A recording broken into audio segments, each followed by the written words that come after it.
Hi there, everyone, and welcome to the Daily Gardener, and thank you for listening. I'm your host, Jennifer Ebling. It's February 2nd, and there are 46 days to go until spring. Today, we celebrate a star from the silent film age whose best movie featured a blind woman selling flowers.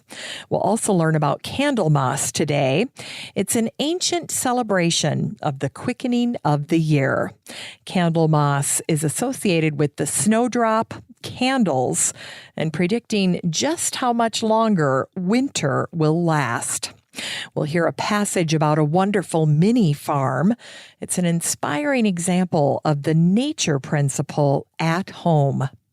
And we grow that garden library today with a book that teaches how to propagate almost 400 plants.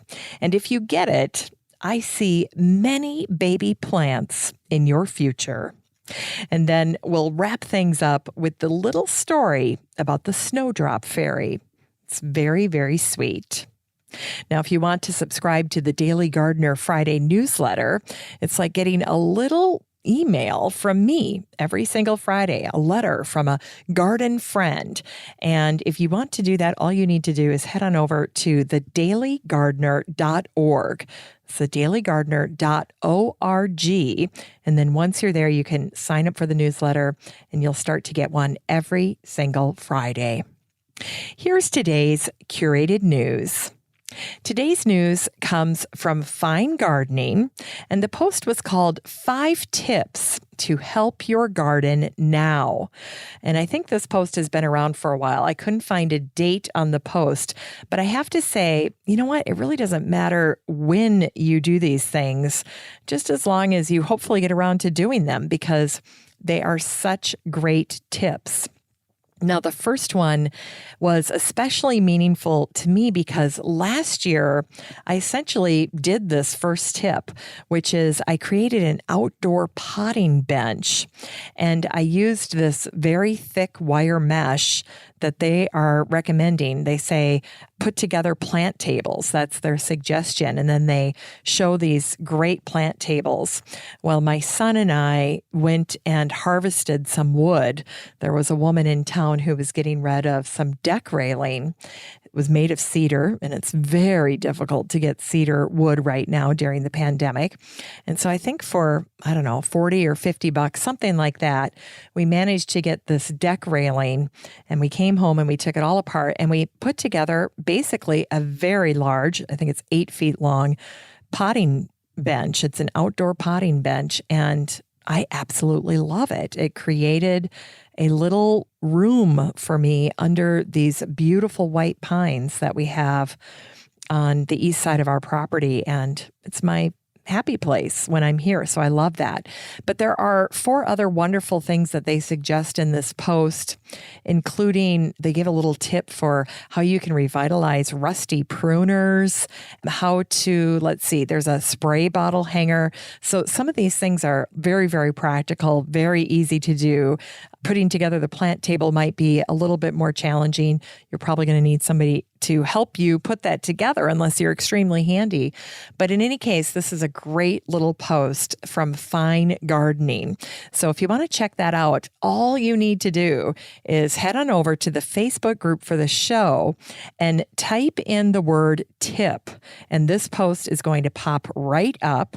And that way you don't have to hunt this thing down. It's right there. It's nice and handy for you.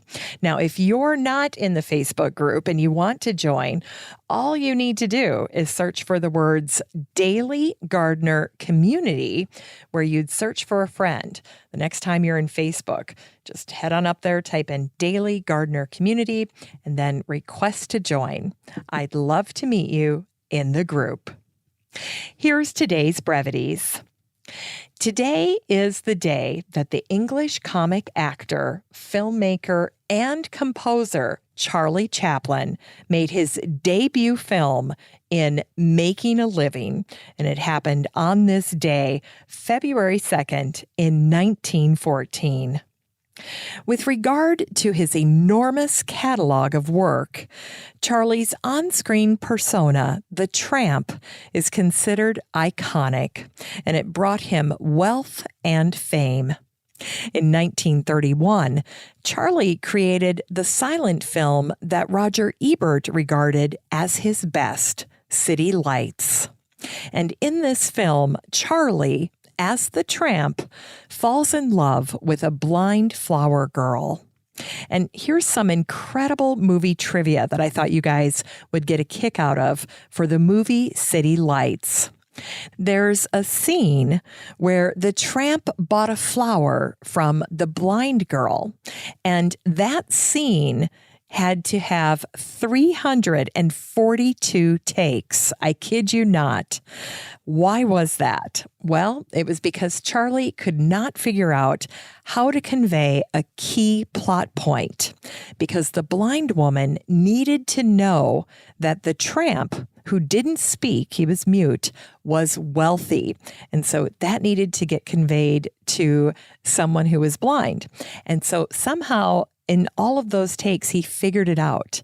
But until he got that just right, the actress, who is named Virginia Sherrill, had to say the words, "Flower, sir?" 342 times. So there you go. I shared this post, by the way, in the Facebook group for the listeners. So if you want to check it out, all you have to do is head on over to the Facebook group today, and you'll see a clip of her recognizing the tramp, and it's very touching, but it's very sweet. And when you see him buying that flower, imagine that took 342 times. I can't even imagine it. I go crazy if I have to record a show 10 times. So 342 times, I think I'd have to give up podcasting. All right. And today is also Candlemas, which is a celebration of the quickening of the year, and it happens on February 2nd. And so while today we might say that we're halfway between Christmas and spring, this Celtic tradition honored the midpoint between the winter solstice and the spring equinox, and it was a forerunner to Groundhog Day. So before Groundhog Day, there was Candlemas. And like Groundhog Day, Candlemas was all about predicting when winter would come to an end. This has been sport for humans for a very long time. And this is why there are so many verses for Candlemas. There's so much poetry around this holiday. I'll give you a little sampling here. One says, "If Candlemas Day be mild and gay, go saddle your horses and buy them hay. But if Candlemas Day be stormy and black, it carries the winter away on its back." So I guess we should be hoping for bad weather today. Here's another one. "If Candlemas be fair and clear, there'll be 2 winters in the year." So I guess this isn't a good day to have a good day. And then finally, here's one. "If Candlemas Day be fair and bright, winter will have another flight. But if Candlemas Day be cloud and rain, then winter will not come again."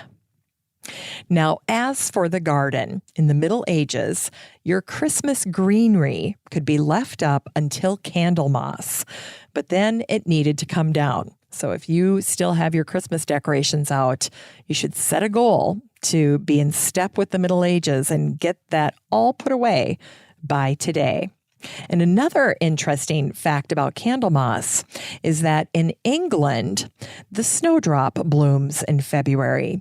And so this is how the snowdrop ends up with the common name Candlemas bells, or the Fair Maid of February. And you'll hear that term, Fair Maid of February, again a little bit later on in the show. But this is also how we end up with this little verse that goes like this. "The snowdrop in purest white array first rears its head on Candlemas Day." And if you were tempted to bring in some cut snowdrops into the house before Candlemas, you probably wouldn't have, because that was considered bad luck. So if we would have had an unusually warm winter and the beautiful snowdrops had started popping up in January, you would have just let them be so that you would not get bad luck. And it should be noted that snowdrops are a lot stronger than we give them credit for. And the same goes for a lot of our spring flowering bulbs.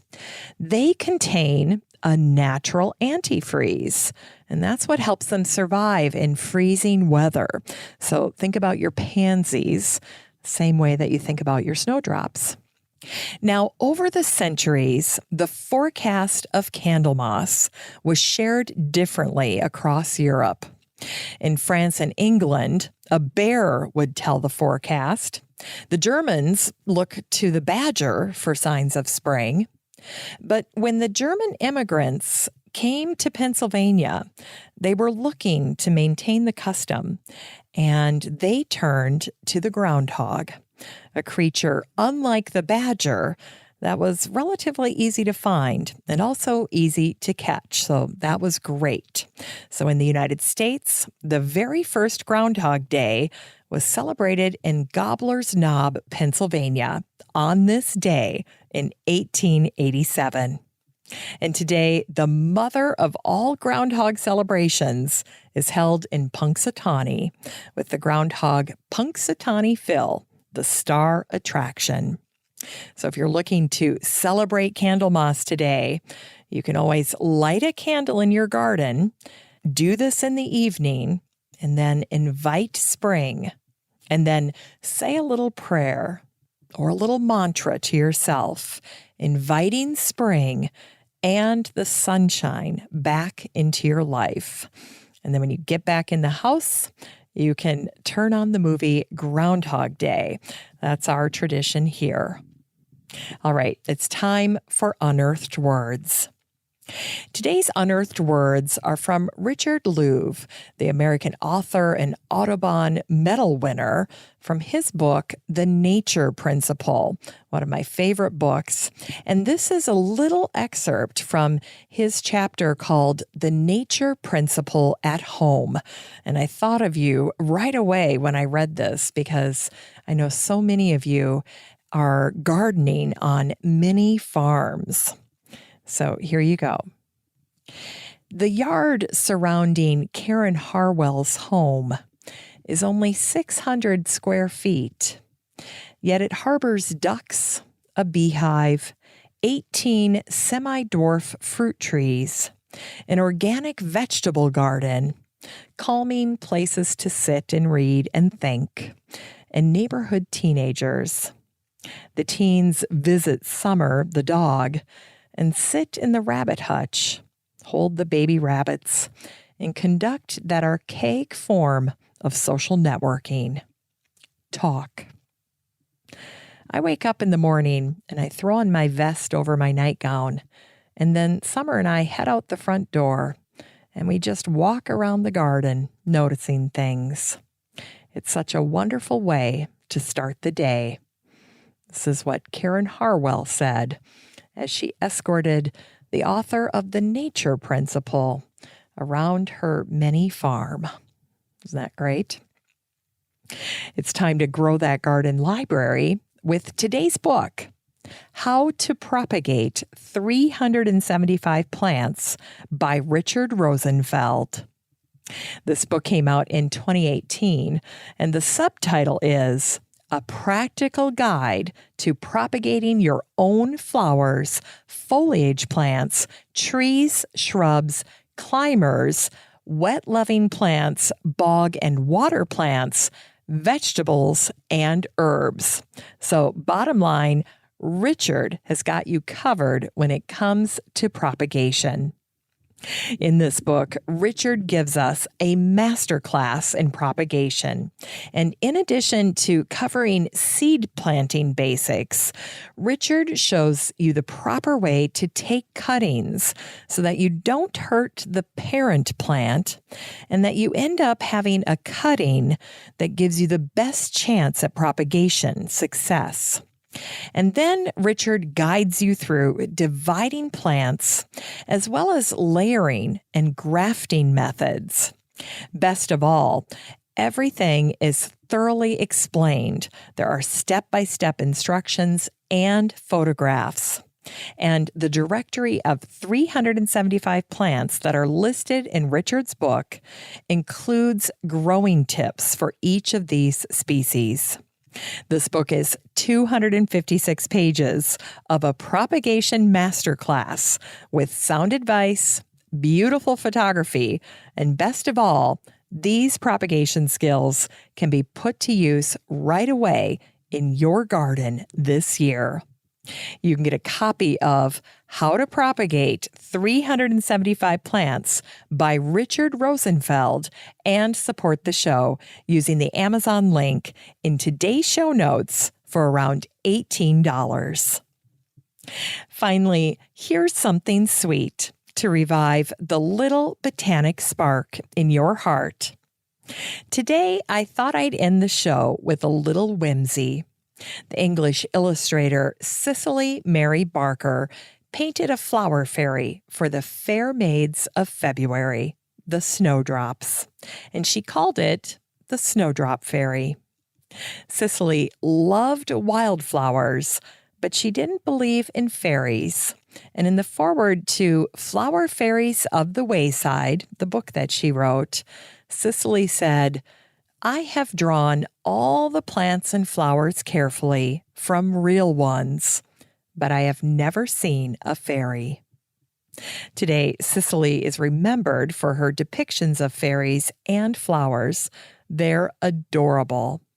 In Cicely's fabulous fantasy world, every flower was granted its particular fairy to protect it from harm.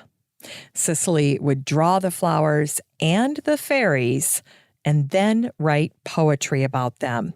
It's a magical combination that to this day still pierces the heart of many gardeners. And there's a lovely website that I found that I thought you might enjoy.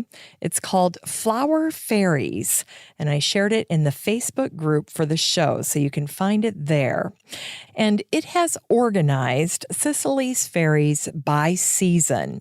So for winter, there are a number of fairies. In fact, I was surprised just how many Cicely had drawn for winter. So I'm going to share those with you here. And then I'm going to tell you what Cicely wrote about the Snowdrop Fairy. But these are all the different fairies that Cicely had created for winter. There's the Snowdrop, the Groundsel, Dead Nettle, the Shepherd's Purse Fairy, the Spindleberry Fairy. She featured Old Man's Beard, Yew, Lords and Ladies, Holly, Blackthorn, Pine Tree and Box Tree, Rushgrass and Cotton Grass, the Plane Tree, Burdock, great plant, Winter Jasmine, the Hazel Catkin, Tottergrass, Winter Aconite, and finally, of course, the Christmas tree. You can see all of these magnificent fairies. If you heard one that caught your attention, you could head on over to that website. You can see them all over on the website called Flower Fairies. I put a link to it in today's show notes, so you can see that over on the website for the show over at thedailygardener.org, or you can just track it down in the Facebook group for the show. Type in the word fairies, plural, fairies, and this post will pop up and you can check it all out for yourself. Quite frankly, when I saw this, I thought, my goodness, if you just even printed out these beautiful images, you could have an amazing art gallery of these beautiful flower fairies to display in your home. So think about that if you're looking for a little refresh. In any case, here's what Cicely wrote about the Snowdrop Fairy. This is how we'll end the show for today on Candlemas. Deep sleeps the winter, cold, wet, and gray. Surely all the world is dead. Spring is far away. Wait, the world shall waken. It is not dead, for lo, the fair maids of February stand in the snow. Thanks for listening to The Daily Gardener. And remember, for a happy, healthy life, garden every day. The Daily Gardener is produced in lovely Wyoming, Minnesota with the help of Paige Mance, Brooke Bierbaum, Kiana Rayleigh, Maddie Doyle, Natalie Decker, and Eric Begay. You can find The Daily Gardener on all your favorite social media. You can follow the show on Instagram, and listeners always have a standing invitation to join the free Facebook group for the show. Just search for Daily Gardener Community the next time you're on Facebook and request to join. All the stories and books that are featured on the show can be found over at thedailygardener.org, thedailygardener.org. And while you're there, be sure to sign up for my free Friday newsletter. Last but not least, you can share your own gardener greetings on the show by emailing me at jennifer@thedailygardener.org. I'm your host, Jennifer Ebling, and as always, have a great day in the garden, and we'll see you tomorrow. Today, I thought I'd end the show with a little whimsy. The English illustrator Cicely Mary Barker painted... Start that again.